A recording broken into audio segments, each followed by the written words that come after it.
Hey, what's up, Lightbolt Joe here. Today we are going to discuss the 11th book in the Land of Oz book series, The Lost Princess of Oz. This is written by L. Frank Baum, 11th book of the series. My second favorite so far in the reread. This book was incredible. Again, it pains me to say L. Frank Baum was a terrible person. He wrote 2 editorials about how killing the Native Americans was important for the survival of the American settler. No, we don't condone this. He might have been a horrible person, but his legacy sure as hell isn't. Let's put it that way. In regards to the book, okay, why this is my second favorite.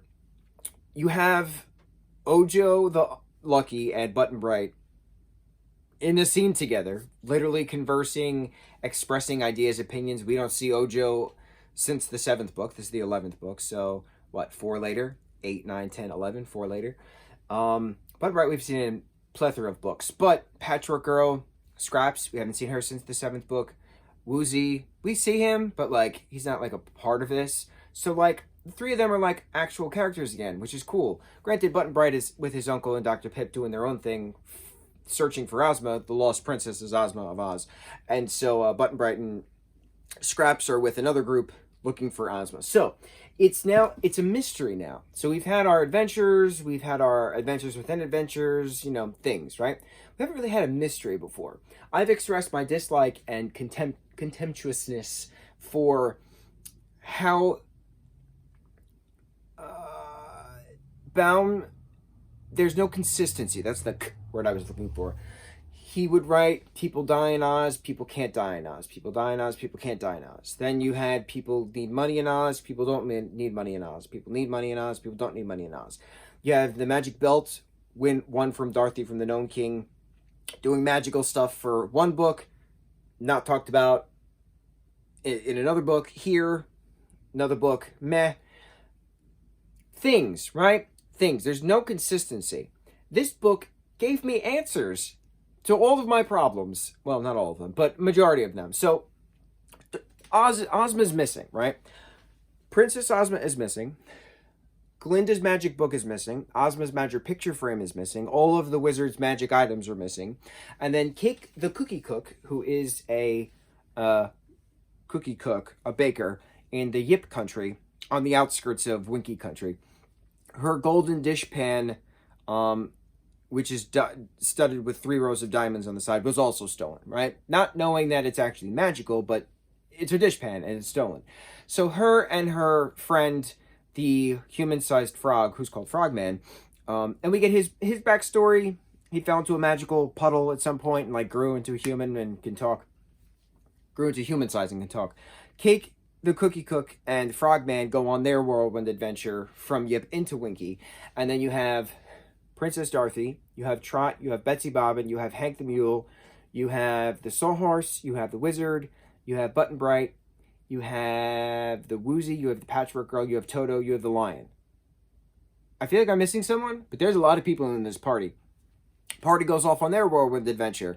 Each of Ozma's group is divvied up. Someone goes here, that group goes there, etc. This particular group of 11 goes from the Emerald City into the Winky Country, facing their own foes and, challenges along the way. The whirling mountains, merry-go-round mountains, whatever they were called. They visit there's the Bear Country. The Lavender Bear King is pretty awesome with his pink wind-up bear prophetic toy. That little bear was pretty awesome too, because he said exactly where Ozma was the entire time. Ozma was in a golden peach pit that was in Button Bright's pocket for half the book. And no one believed him. And then it was turned out to be true at the end. Very cool.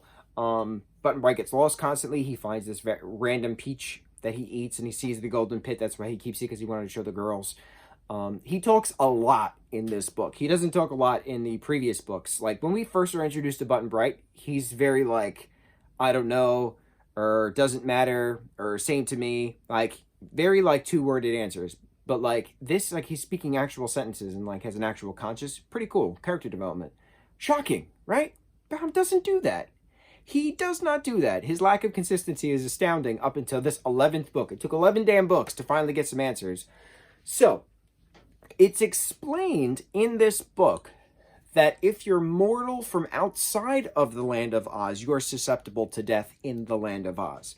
But if you're human and born in the land of Oz, you're therefore a fairy. You're therefore an Ozite fairy. You cannot die because you're a fairy. So it kind of gives some answers on death versus not death in the land of Oz. If you're mortal from outside the land of Oz, you are capable of dying. If you're mortal from the land of Oz, you're not capable of dying. Okay, I'll accept that. Fine. Then we have the magic belt dilemma, right? The magic belt, we know, protects the user.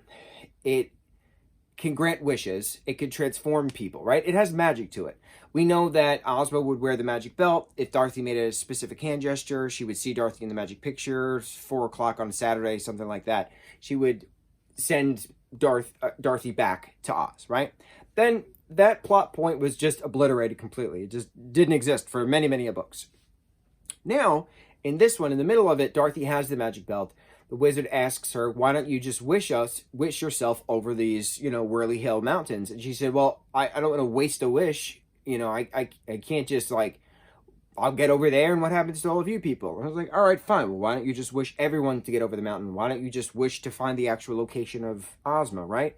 Things. Because I was getting a little antsy in the middle of the book.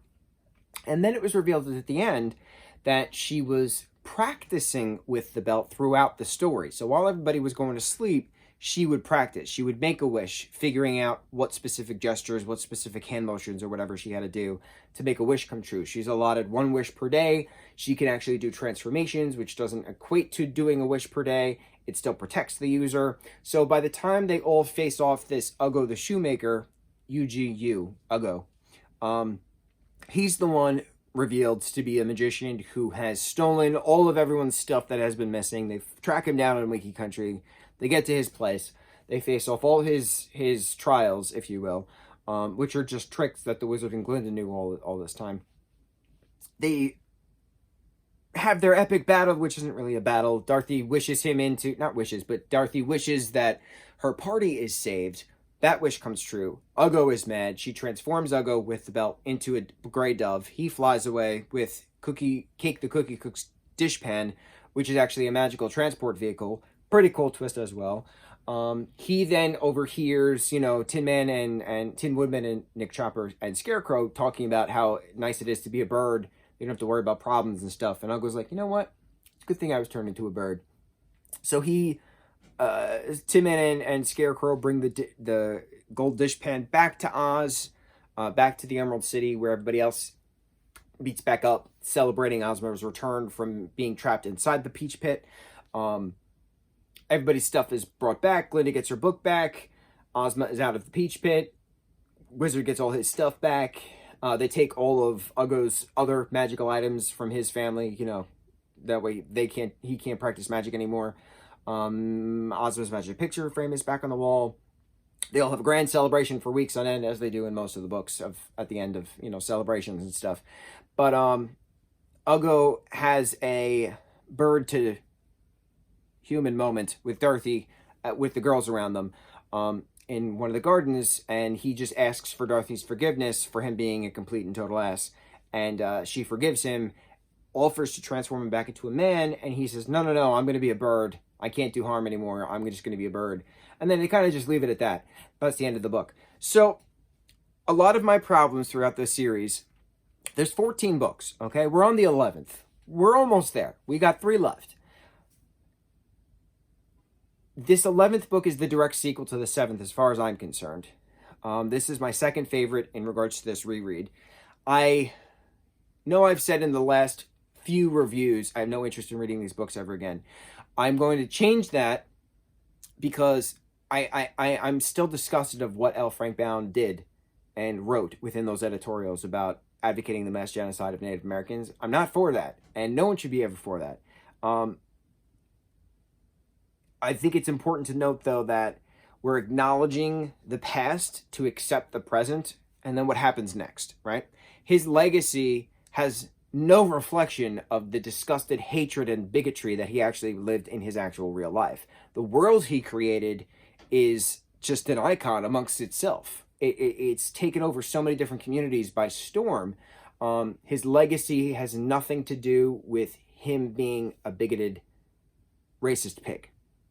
which is interesting because he still writes about love and acceptance. So he's a hypocrite. But the world he created, the world we all associate with, the world we have assimilated into while reading the books, while watching the shows, while, repeatedly binging the movie.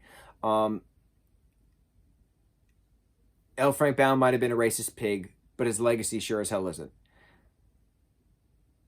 L. Frank Baum might have been preaching bigotry, but his legacy sure as hell isn't.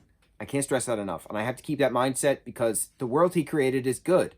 It's really good. It's got a lot of great potential in certain books. Other books are just absolute garbage, and we've expressed that numerous times from a story perspective and plot points and how story is supposed to be shared, right?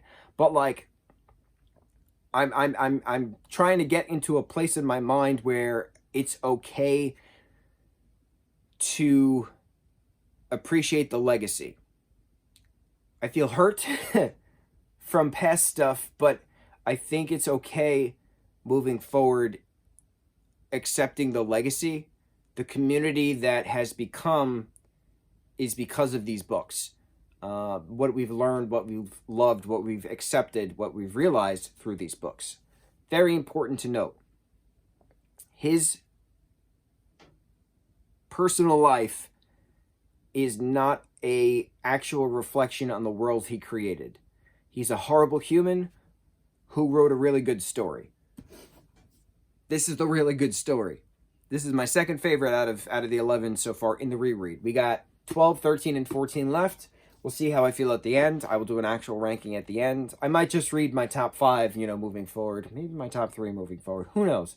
But that's how I feel in this present moment. Well, let's see what happens in the 12th, 13th, 14th review. Let's see what happens 10, 20, 30 years from now.